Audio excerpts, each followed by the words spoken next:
college football game, right? And we're going to take 4 quarters and defense, get the 4th down. Stop. Huge. Hey, and then offensively, a 15-play drive to bleed that clock out, and then Julian, you get the pick. Championship starting the division, right? We got one. We got another division game next week, right? So get your bodies right, get your minds right, because we're going to go do that again in Jacksonville next week. Guy that stepped up big time now. Stepped up big time. He's done it twice now. 10, break this down. Let's go! Hey, you fight to the end, and you find a way! Hey, gang on 3. 1, 2, 3, gang! You're listening to the Colts Blue Zone Podcast with Mike Chappell and Dave Griffiths. Hello and welcome to this edition of the Colts Blue Zone Podcast. You heard Coach Shane Steichen and also quarterback Gardner Minshew fired up after the Colts beat the Tennessee Titans 23-16 at Lucas Oil Stadium on Sunday. And this was a big one. This broke some streaks for the Colts. It broke a home losing streak that dates back to last October, and it broke a 5-game losing streak to the Tennessee Titans. So that is great to hear if you're a Colts fan. We'll hear more from Coach Steichen. We'll hear from Zack Moss. We'll hear more from Minshew. And also Jonathan Taylor. We have so much to talk about today. I'll try to keep it as quick as I can. But, first of all, let's talk about the game. Then we'll talk about Anthony Richardson, some of the negatives from there. First off, the Colts took it to the Titans here. Zack Moss, 23 carries, 165 yards, 2 touchdowns, 2 receptions for 30 yards. Also, a Jonathan Taylor sighting. So, when we did our podcast on Thursday and Taylor had just spoken to the media, it didn't sound great. It sounded like this was a guy who had 1 foot out the door. And then Saturday, you look around and he's got a new contract all of a sudden. So, obviously, the Colts working behind the scenes, working some back channels there with JT and his reps, trying to get something worked out here and make the best of what had been a pretty ugly, what appeared at least publicly to be a pretty acrimonious situation there. But he was back and he was there and he played in the game as well. He ended up with 6 carries for 18 yards and 1 reception for 16 yards, and that was a key reception. I'll talk about that a little bit more. Josh Downs, 6 catches, 97 yards, no touchdowns for him, but he had 6 targets. 6 catches on 6 targets. He had a huge pass from Richardson on a 3rd and long that was just a great throw from Richardson and a great catch from Downs. And then just the catch and run stuff. This guy, one of these days, he's going to have one of these like 7-8 catch, 130-yard, 2 touchdown games. I think this kid is really, really good. Solid game from Michael Pittman Jr., 5 receptions for 52 yards. And the Colts hit on some big plays in this game. They had a 26-yard catch from Moss. They had a 27-yard catch from Pittman, a 38-yard catch from Downs. Mo Alley Cox with 1 for 17 yards. He did leave the game after entering the concussion protocol, and then a 56-yard run from Zack Moss. And that was his first touchdown of the game. And as impressive as that 56-yarder was, and it was very impressive, go back and look at what Ryan Kelly and Quentin Nelson and the rest of that offensive line did to get that hole open for him, for Zack Moss, and he just took it all the way. It's funny, we thought, well, he doesn't have the breakaway speed of Jonathan Taylor, but that was a very Taylor-like run there. Gets a huge hole and just accelerates and goes up by himself. But as impressive as that was, I think that 3-yarder may have been even better. I know the distance isn't there, but the game situation, the way that was blocked, the toughness that he displayed in getting to the end zone in that play, to me, was one of the most impressive points of the game. The offensive line absolutely played out of its mind. They were solid in protection. We saw both Richardson and Minshew with good pockets a lot of the games. They kept them pretty clean. They didn't have a lot of quarterback hits, the Titans, in this game. And then they were just able to dominate the line of scrimmage, especially when it came to offense. The Colts averaged 5.7 yards per carry. Keep in mind, this Titans front gave up 2.9 yards per carry and 70 yards per game going into week 5. I mean, that is just crazy. Zack Moss himself had 165 yards. Just an impressive effort all the way around. It didn't necessarily feel like a must-have game for the Colts in some respects, but they really needed to win this one. They needed it for their fan base, for the soul of the team. I know that sounds pretty dramatic. Last week's game against the Rams was one that they fell down in. They came back. They tied it up, and they couldn't pull that out in overtime. And I think they just kind of needed this one to just sort of cleanse things. And it really did. It really worked for them. Probably most surprising to me, not necessarily the final score, although I did not have the Colts winning this one. And I'm glad that they did, obviously. I mean, as a Colts fan, this is what you want to see. I just didn't know if this team had this in them. And they do. I think Shane Steichen brings so much to this team. And I think these guys are behind their coach 100%. And my goodness, this guy has just been incredible, an incredible addition for the Colts. I just think schematically they get a lot of advantage out of having Steichen on that sideline for them. As a team, the Colts had 193 yards. And again, the Titans had averaged 70, given up 70 yards before week 5. You've got to give the game ball to Zack Moss. Let's hear briefly from the running back. Zack, we talked on Friday about momentum, building momentum, just getting better as the game went on. How much was that proven to be true for you this afternoon? Yeah, as I get into the rhythm and the flow and things like that, I start to see different things, and try to capitalize on those as the game goes. And, I've always been that type of player. The more I get going, the better I feel, and the more I feel like I can do. That's just coaches put me in a great position. And like I said, offensive line, I can't do any of this without those guys up front. And they've definitely been the best. You got things rolling with Anthony early on, and then Gardner stepped in. How significant was it for you to have such extended time that you had with Gardner, especially in that Baltimore game that paid off this afternoon as well? Yeah, I've said it before, Gardner's a pro, right? And, when he came in, no one was like, oh, snap, what's going to happen now? Obviously, he's helped us win games before. He's helped other teams and through his career win games. So, obviously, we know what we get when we got Gardner, and we're just as confident. At the end of the day, all our missions are the same. It's to help this team win games. Without a doubt, Moss was the star of the game. Despite all the talk surrounding Jonathan Taylor's new contract and his return, he got a lot of ovations at the stadium during the game because people were happy to have JT back. We'll hear from JT at the end of the podcast. He did speak after the game to the media, but first, let's hear what Shane Steichen had to say after the game. First off, just Anthony, as you guys know, he's got a shoulder. I'll get more as I get with the doctors and stuff later on. And then Mo Alley's got a concussion. That's the injuries for the game. All right, without questions. First quarter, season's usually in quarters. First quarter, obviously, is over. With Anthony only finishing one game out of the 5, is there changing anything or just going? Yeah, we'll go back and look at the tape. I think, when you have a dynamic player like him, and obviously one of his skill set is a runner, that what makes him really good. The design run that he got hurt on, we ran something similar to that last week where he popped it for a big one. And then obviously this week he got the shoulder on that play. So that's stuff that, you got to look at and be smart with, and it's part of the game, and, hope you don't want it to happen for sure. I realize it just happened and you probably haven't talked to anybody, but do you have any sense on whether it's a serious injury? Yeah, I don't. I just know he's got the shoulder. There was a report that the x-ray was negative. Can you confirm that? I don't know that. What have you learned about Zack Moss here in the first 5 weeks, 6 weeks? Shoot, he ran hard. What do you have today? 165.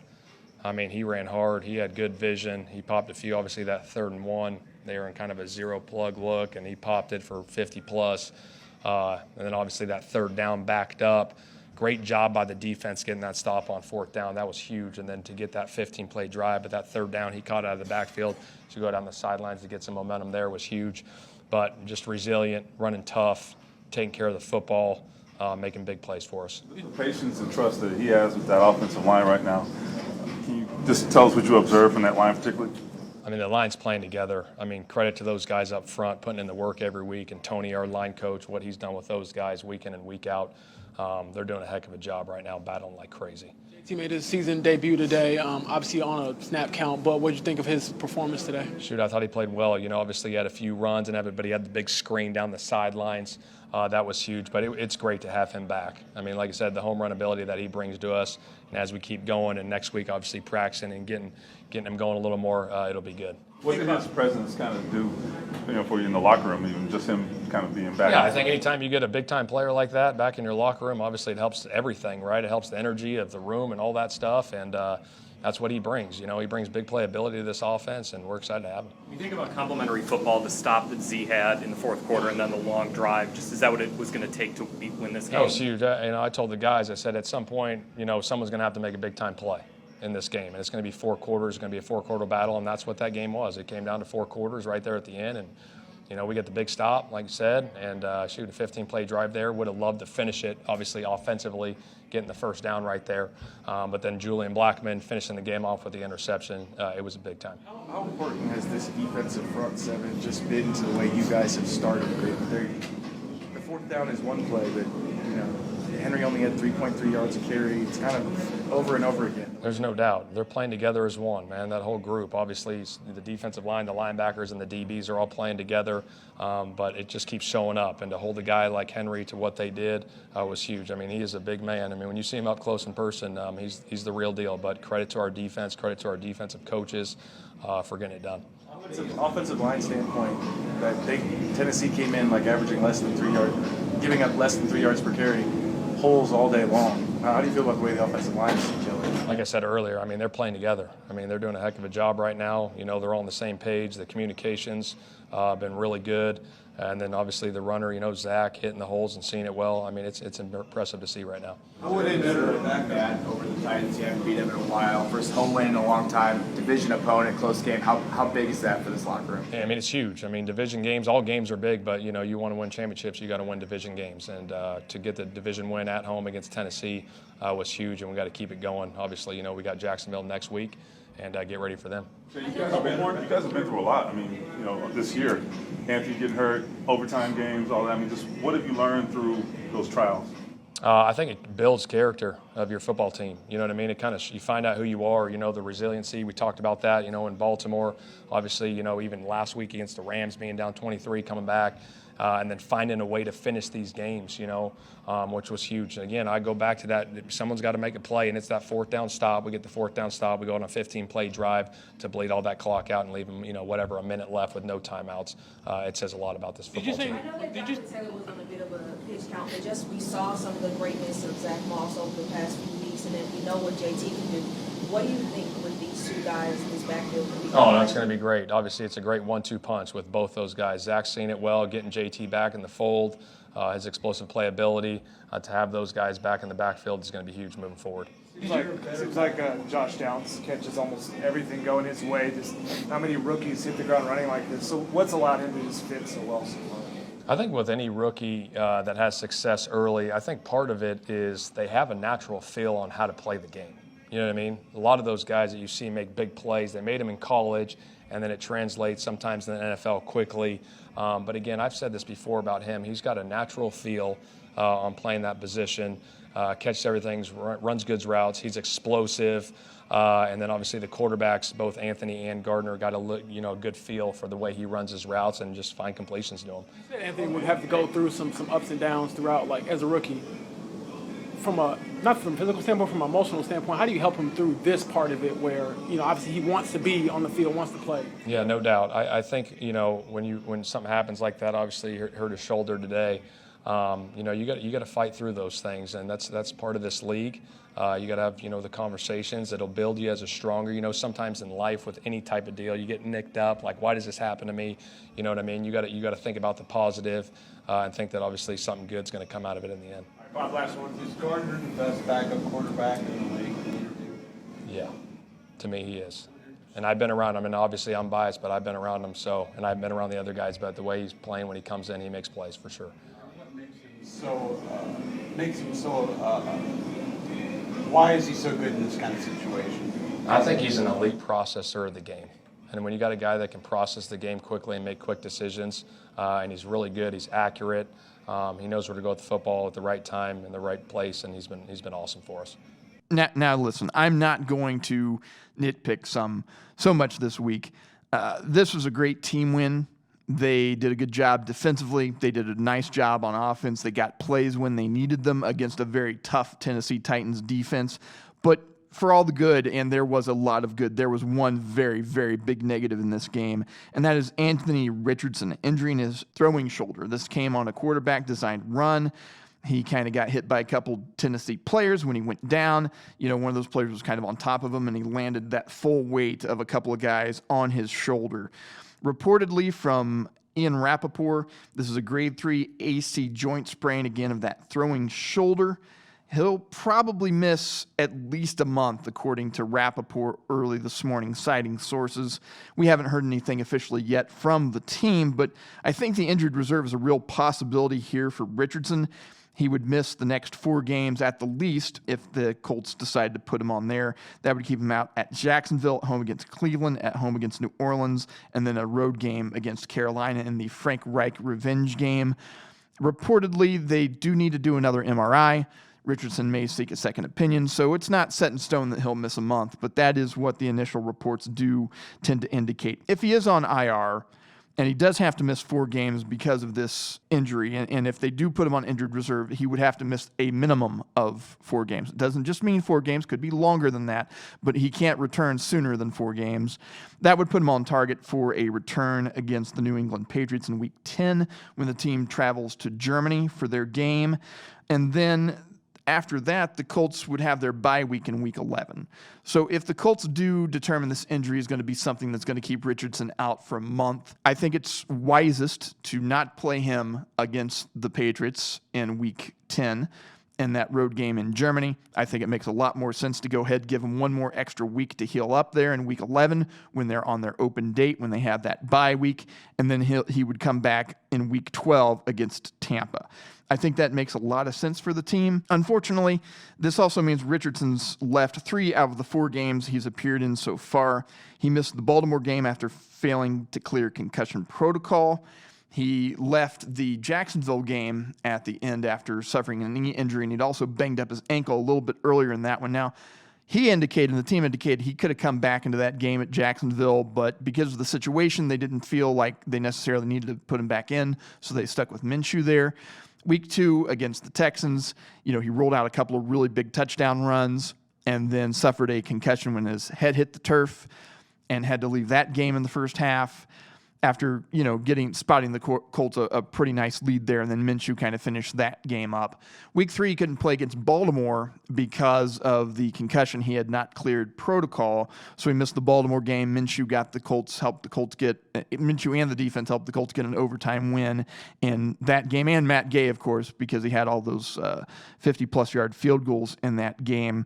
Week 4, Richardson came back, played a full game, played a clean game in that one against the Rams. It did go into overtime, although the Colts offense never saw the field in overtime. He was able to play completely in that game. But then with about 4 minutes or so left in the first half of this game is when Richardson took that hit.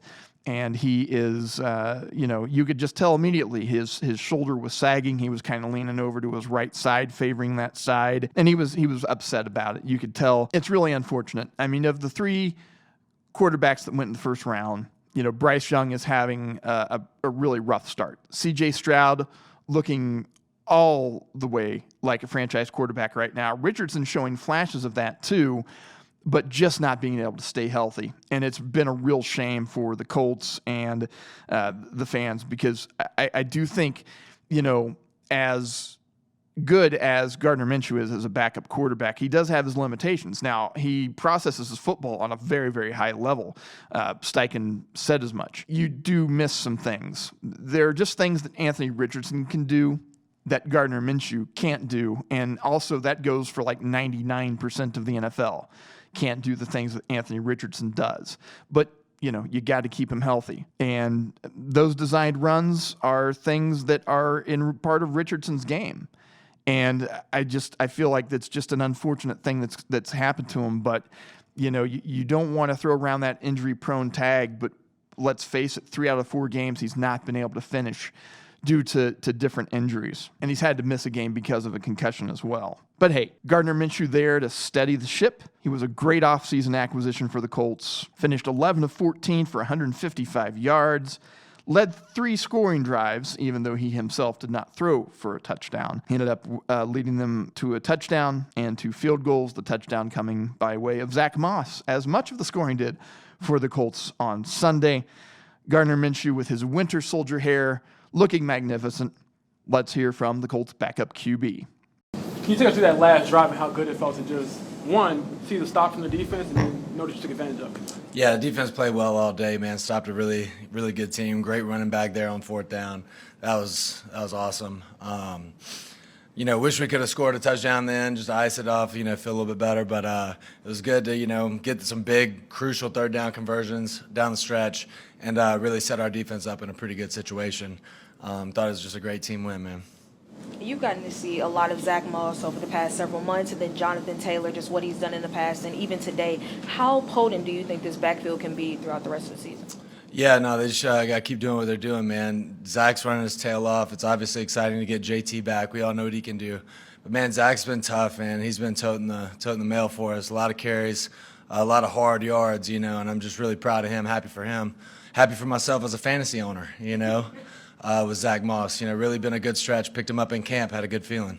So, Coach Steichen called you the best backup quarterback in the league, in his opinion, just the way you process the game.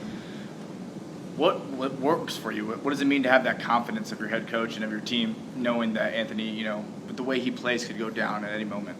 No, it feels good, man. You got a coach that believes in you. The guys around you can rally around. Obviously it's Anthony's team, and it's going to be very excited for him. So unfortunately, he keeps having these issues, but he's playing great. I think everybody believes in him. I'm grateful for every opportunity I get. Grateful for Coach for bringing me here. Grateful for the team for letting me do my thing, and just excited to keep moving forward. The music was pretty loud in the locker room. What was the vibe like after this win? It was lit, is what it was. No, we were fired up, man. Winning in the division's not easy. First time beating Tennessee in a while. So, man, that's fine. When you put so much into it, you got to enjoy it that much, too. I don't know if you have talked to AR. If you have, what would you say to him just from an emotional standpoint of knowing, how badly he wants to be able to help the team and help you all get lit in the locker room and things like that? Yeah, just let him know we're all with him, you know what I'm saying? And then nothing's going to change that. We're with him, whatever he needs, whenever he needs it. Like you said, we're very excited for him and what he's going to be able to do for us. And just trying to keep his spirits high, no matter what happens. You and the coach have some history there. What makes him different? Man, I think he's just himself. I think that's the awesome thing to see. I've seen him as an offensive coordinator, and I've seen him as a head coach now. And he's the same guy, man. He even gives the same, night before speeches, which I'm the only one that catches on, so that's a little tough. But no, he's a great guy, man. Very genuine, cares, wants to win, wants to put the work in to win. He's awesome, man. Can you take us through the spin move? We talked about this. Yeah, obviously. Had a lot of time to think about that one, Felt like I was running for about 10 seconds. I knew I couldn't beat him with speed, so the opposite of that, slow down and spin. Thought I had the first down, too. Maybe we could look back at that one, but yeah. Now, at the end there, Minshew was talking about the spin or the spin cycle, if you will. He was trying to pick up a first down that really would have put the Colts in position to get some points before the end of the half. The ball was spotted a little bit short. You can argue with the spot if you want. I wasn't sure if he got touched until he actually was down on the ground. And if that's the case, then it should have been spotted as a first down. But the Colts couldn't get the first down there, just came up short. They decided to go for it there right before the half with about 15 seconds left. Were unable to connect on a pass from Minshew to Kylan Granson. But you know what? Minshew is so steady. They took some shots with him on Sunday, which they didn't always do in some of the other games. It was mostly kind of dink and dunk, over the middle type of stuff. He went deep a couple of times, and they got a pass interference flag for one of them. They completed a couple other things, too. So they opened it up, I felt like, a little bit with Minshew. But you can't really talk about this game without talking about the defense. The defense clamped down on Derrick Henry, just 43 yards on 13 carries, a 3.3 average. He had 100-yard games against the Colts in 6 out of their last 7 games, and I think 7 100-yard games in 14 of their matchups. Biggest moment for me of the game, 4th and 1, Titans put the ball in Henry's hands. DeForest Buckner throws off his blocker, gets initial contact, and then Zaire Franklin cleaned it up. They sent Henry backwards on a key 4th and 1 play there, and that is just not something that you see very often. Now, after the defense did its job there, then we got a great drive from the offense. They held the ball for more than 7 minutes. They went 14 plays, 84 yards. They drained the clock. They forced the Titans to use all of their timeouts, and the only thing that would have made it better was if the Colts could have gotten in the end zone. Because if they'd gotten in the end zone, then Tennessee would have had absolutely no chance in this game. Not that I thought that Tennessee was going to score late, but crazy things sometimes happen in the NFL. You know, we could have had a broken assignment. You could have blown a coverage. You could have had somebody slip on the turf and not make a tackle. You could have had a missed tackle, something along those lines. Crazy things sometimes happen in the game. If you're up by 2 scores, you feel a lot better about that. But they were able to get the field goal. That put them up by a touchdown. That put the pressure on the Titans. But boy, if they could have gotten in the end zone, that would have just been the perfect capper to the game there, because Tennessee wouldn't have had any hope of a comeback. But still, the Colts defense did its job. They closed the door on it. Julian Blackmon with an interception. They were trying to hit, Tannehill was trying to hit DeAndre Hopkins for what felt like the 90th time of the game. Got the interception on 3rd and 10. Colts were able to kneel down after that and run out the rest of the clock since the Titans didn't have any timeouts. They also sacked Tannehill on that last drive. They had gotten close to him, not been able to bring him down, including one in which he somehow spun out of the grasp of DeForest Buckner, which is a thing that I didn't think was even possible. They did get Tannehill on that last drive. It was Samson Ebukam getting to him and then, playing a little gamesmanship there, trying to drain as much clock as possible, kind of delayed letting go of him, and then he picked up a delay of game penalty there. And then the Colts also had 8 quarterback hits in this game, 3 of them coming from Tyquan Lewis. And they, it wasn't a perfect game by any of the stretch of the imagination. It felt pretty perfect by the result of the game and many of the plays that you think of on defense and on offense. But once again, the Colts surrendered a 100-yard receiving day for a wide receiver.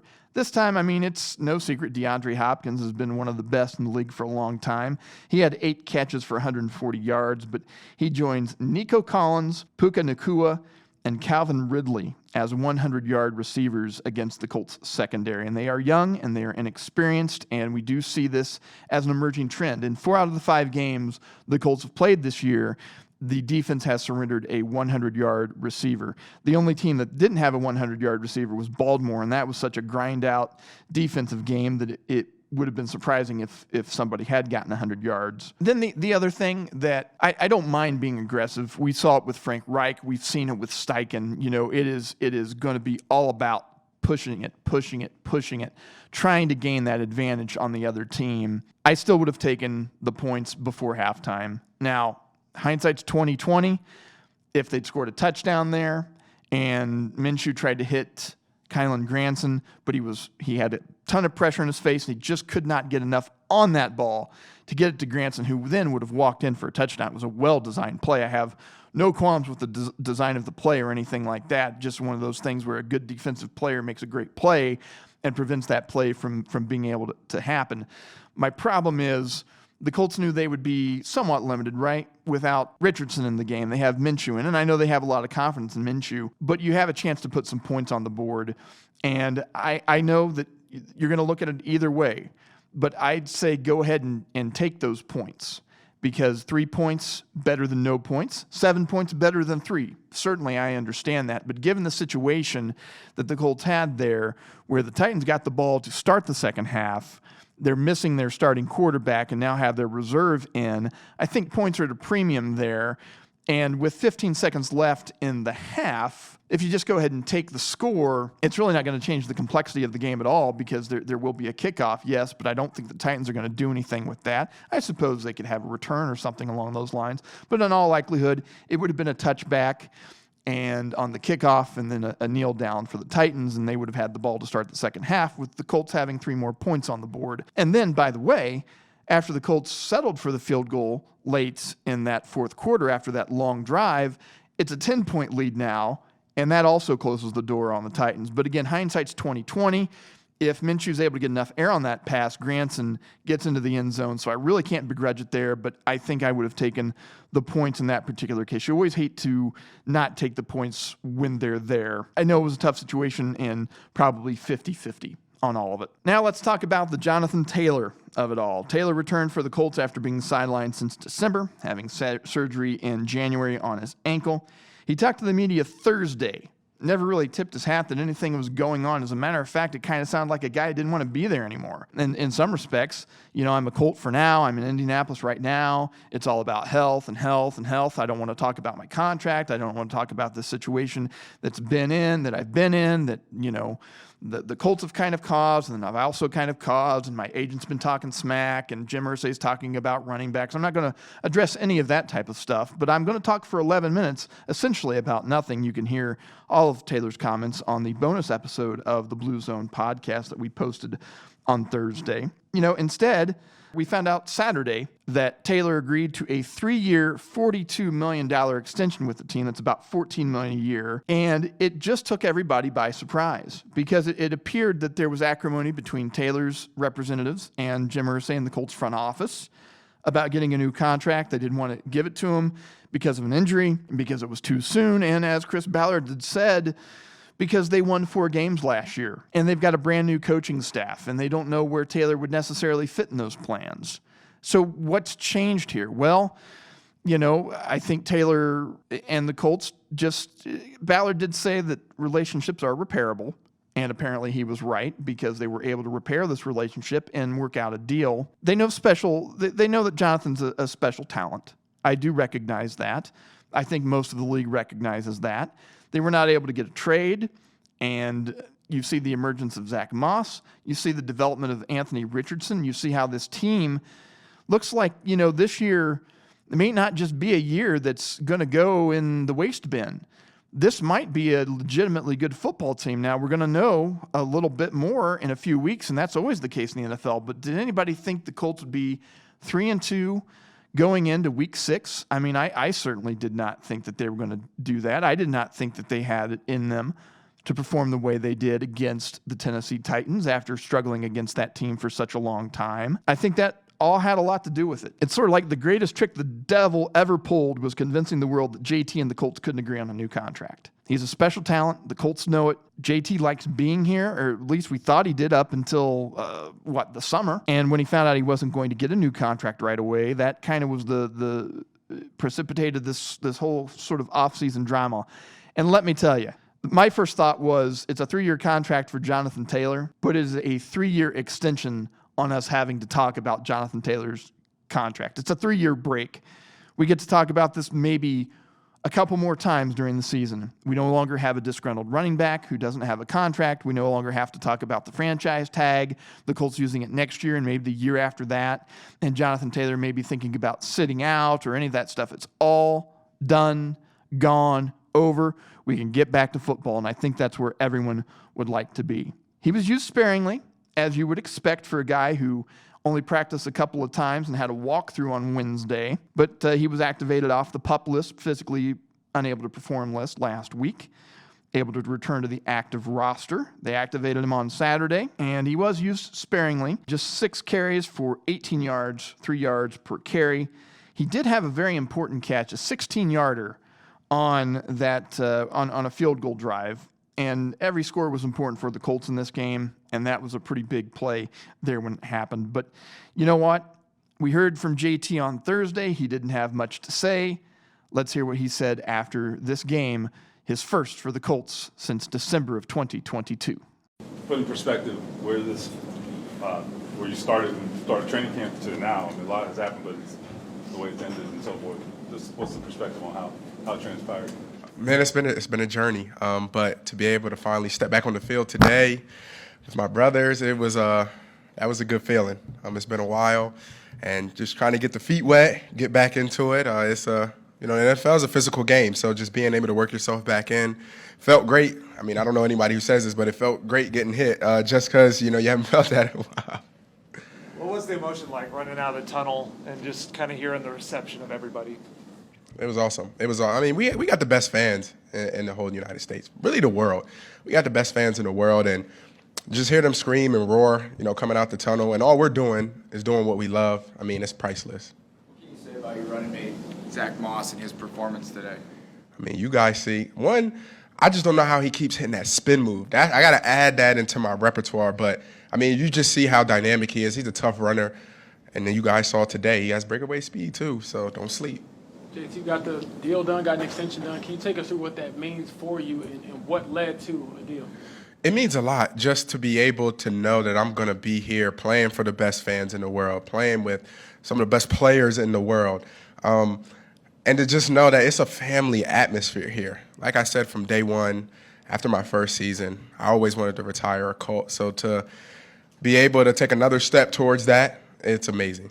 Like you said, it's been a long journey to this point, but how much did that weigh on you, just sort of the uncertainty of the past year of figuring out kind of what your future is and where it is? It weighs a lot. And then especially, when you're not healthy and, you can't go out there and do what you love. I mean, it's tough. It pushes you and it puts you in tough positions mentally, and you got to have a good support system. I mean, my wife is a huge supporter of me, and she's my rock. So being able to push through that as well as the rehab, and then now finally being able to step back on the field with a win, it's amazing. Do you think this is a win for running backs as far as like where you all are viewed, the value you all have, people saying you're replaceable, things like that?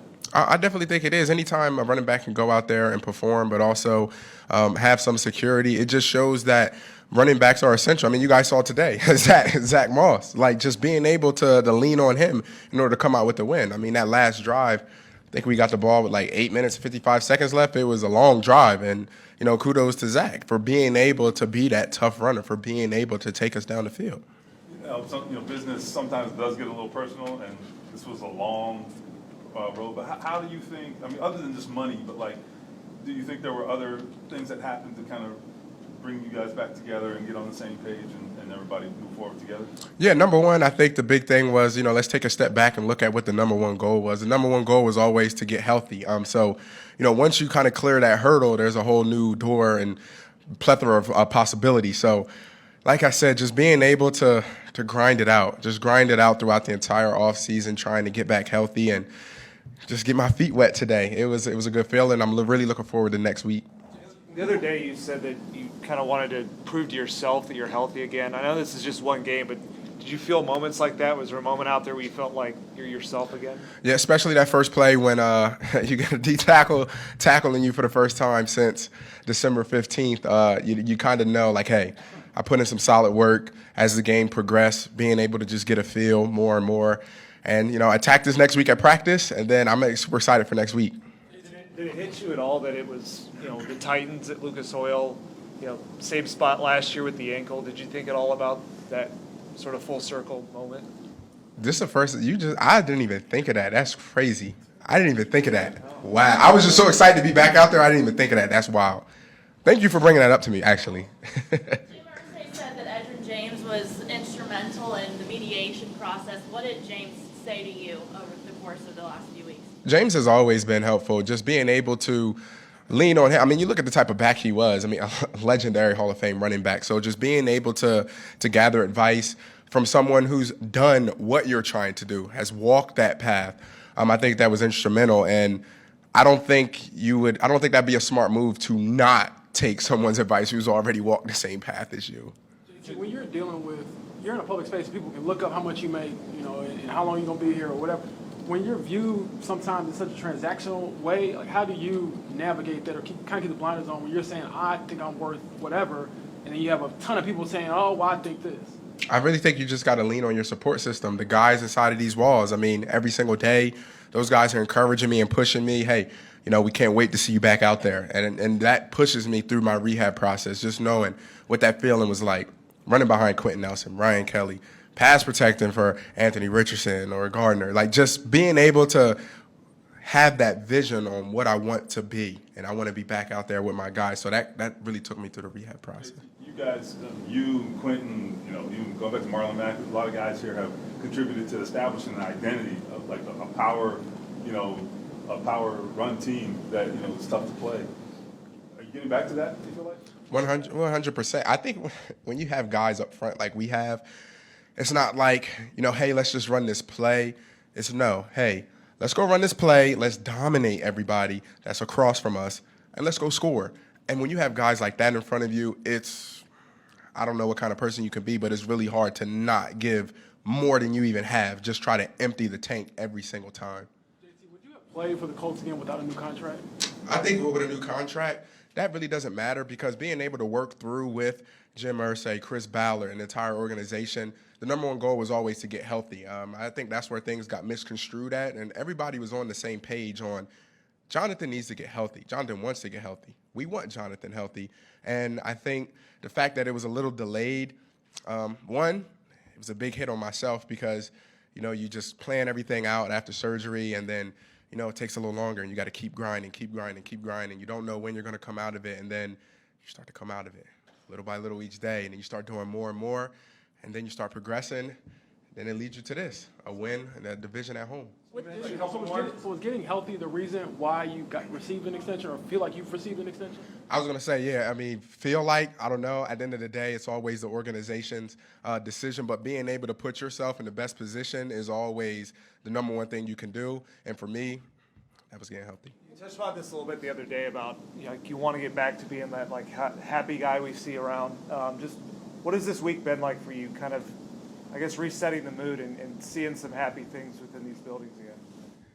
It's been awesome. It's been, like I said, finally being able to be on the practice field with my guys and hear them speak in the huddle and those little encouraging things, fist bumps or let's go, something that you miss. You miss very, very, very dearly. So being able to now be in the huddle on game day at home with the best fans in the world, it was a surreal feeling. As you continue to work your way back and start getting more snaps, and we know what Moss can do, how potent of a backfield do you think you guys can be? I think it can get really scary. And I think you guys got to taste. Actually, not even today you guys got to taste. You guys have been getting a taste the past few weeks with Zach. So now it's on me in order to continue to do my part and continue to help this team. And that's what I'm going to do every single day, grind inch by inch, and we'll get there. All right, up next, the Colts get to take on the Jacksonville Jaguars at Everbank Stadium. It's been a house of horrors for the Colts. They've lost 8 straight road games against Jacksonville. We all know the history there. I looked this up today. Their last win, 2014. Andrew Luck was the cornerback. Adam Vinatieri was the kicker. The Colts got touchdowns from Ahmad Bradshaw, Dwayne Allen, Kobe Fleener, and remember this name, Hakeem Nicks. All had touchdowns for the Colts there.